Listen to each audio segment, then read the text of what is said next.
Hey guys, so today I'm going to be talking about one of Peter Capaldi's worst episodes, followed by one of Peter Capaldi's best episodes. Isn't that crazy how his era works like that?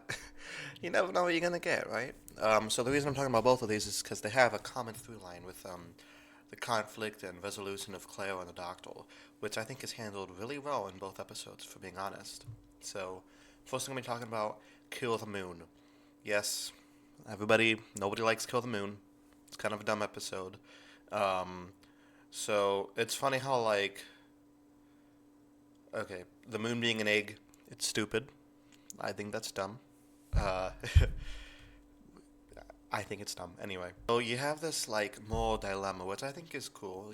Should you kill the moon or not kill the moon? Because would it being an egg that hatches destroy the planet or not destroy the planet?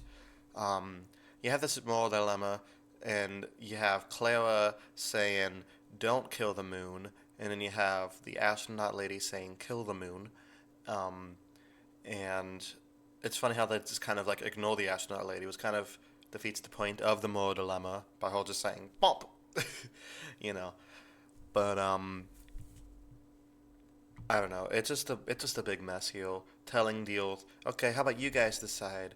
If you want to kill the moon, turn your lights off. If you don't want to kill the moon, turn your lights on. It's I don't know. It just seems really dumb to me. I also wouldn't killing the moon kind of mess with the tides anyway.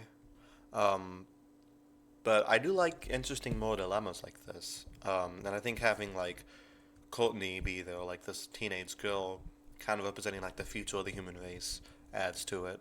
The doctor leaves Clara to make the decision, which is his way of training her, testing her. But it comes off as very cold, which is in character for his doctor. And I really like the scene as he blows up at him at the end of the episode, because this shows Clara at her most vulnerable, almost human. And I like what Danny Pink said, you're not over with him because you're still mad at him. If you're really over with him, you wouldn't still be angry, which is a good point. Um, so I like the ending. Well, not the ending with the moon being an egg thing. That's dumb. I like the last argument she has with the doctor, and then a discussion with Danny. It kind of shows that she's not done with him. She's still gonna travel, because you can't be angry at somebody and not hate them, which is makes a lot of sense. And I like how that carries over into the next episode. It shows her healing and kind of accepting the doctor for who he is. What he did was cold, but she kind of understands now from his point of view. I think Jenna Coleman's performance in this episode is amazing. She does that scaled, angry, like she's a great actress. So Mummy on the Orient Express, much better episode. I think it's one of Capaldi's it's I don't know if it's one of my top five, but it's definitely up there. This kind of carries over the thread of Clara, and she, becomes to accept the Doctor for who he is. But it also has just a great, scary moment. This wonderful sci-fi concept where if you see the mummy, you only have 66 seconds to live before he gets you. Adult concept, a horrifying concept, and I like how they don't magically undo the deaths like they do in some episodes. The deaths actually have consequences. People stay dead.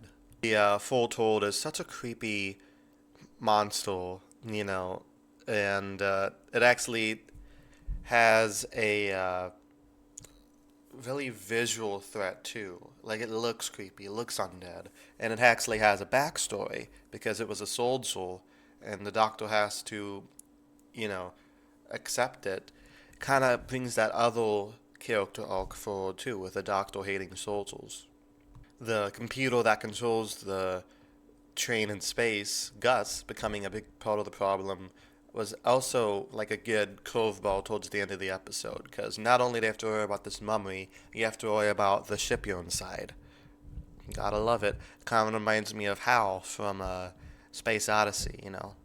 The voice was really creepy too. If you keep, you have to hang up your phone, or I'll kill the whole kitchen. Stuff like that. Adds to the intensity.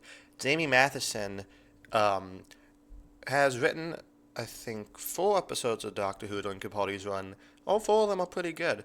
Some are better than others, but I haven't disliked any of his episodes.